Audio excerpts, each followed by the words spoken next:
Maintenant que nous avons vu la nature microscopique des différents états de la matière, voyons ce qui assure la cohésion des solides et notamment des solides ioniques.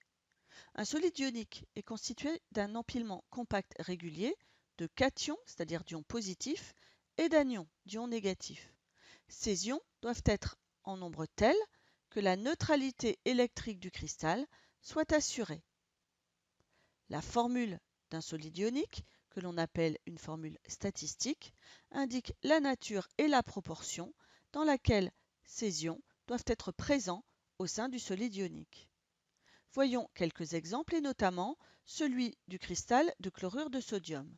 Il est constitué d'ions sodium, Na+, et d'ions chlorure, Cl-. L'ion sodium ne possédant qu'une charge positive et l'ion chlorure qu'une charge négative, ils seront présents dans la même proportion dans le cristal de chlorure de sodium. Celui-ci contient effectivement autant d'ions sodium que d'ions chlorure et sa formule statistique sera donc NaCl, un Na plus pour un Cl moins. Voyons le cas du cristal de fluorure de calcium qui est constitué d'ions fluorure F- et d'ions calcium Ca2+. Pour assurer la neutralité électrique du cristal, il est nécessaire qu'il contienne 2 fois plus d'ions F- que d'ions Ca2+. Sa formule statistique est donc CaF2, 1 Ca2+, pour 2 F-. Voyons maintenant le dernier cas, celui du cristal d'oxyde d'aluminium, qui est constitué d'ions aluminium 3+, et d'ions oxyde 2-. Il est donc nécessaire qu'il contienne 2 ions aluminium pour 3 ions oxyde, de manière à respecter la neutralité électrique de la matière. Sa formule statistique est donc Al2O3, 2 Al3+, pour 3 O2-. Dans un solide ionique, chaque ion s'entoure donc d'ions de signe opposé et l'interaction électrostatique attractive qui existe entre ces ions de charge contraire assure la cohésion du solide ionique. Voyons maintenant ce qui assure la cohésion des solides moléculaires. Le nuage électronique d'une molécule est l'ensemble de tous les électrons, qu'ils soient liants ou non liants, des atomes qui constituent cette molécule. La cohésion du solide moléculaire provient des interactions qui existent entre les nuages électroniques des différentes molécules. C'est ce que l'on appelle des interactions de Van der Waals. Ces interactions sont d'autant plus intenses que les molécules qui interagissent sont proches ou qu'elles sont volumineuses. On parle d'interactions à courte distance.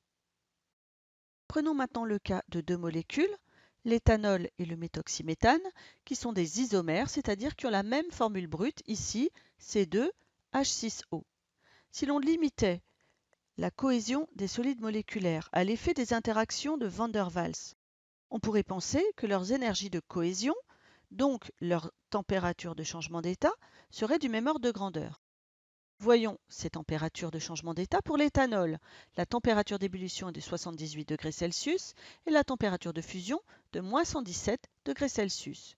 Pour le méthoxyméthane maintenant, la température d'ébullition est de moins 25 degrés Celsius, donc beaucoup plus faible que celle de l'éthanol, et sa température de fusion est de moins 142 degrés Celsius, également beaucoup plus faible que celle de l'éthanol.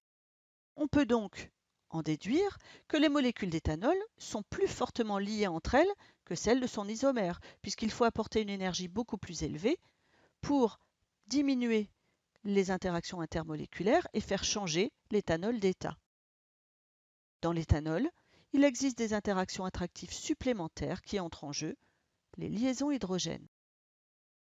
Une liaison hydrogène s'établit entre un atome d'hydrogène lié à un atome d'oxygène, d'azote ou de fluor, c'est-à-dire un atome très électronégatif, et cet atome d'hydrogène établit une liaison avec un autre atome d'oxygène, d'azote ou de fluor. Cette liaison est notée en pointillé et les 3 atomes concernés sont alignés. Cette interaction est plus intense que les interactions de Van der Waals, mais moins intense néanmoins qu'une liaison covalente.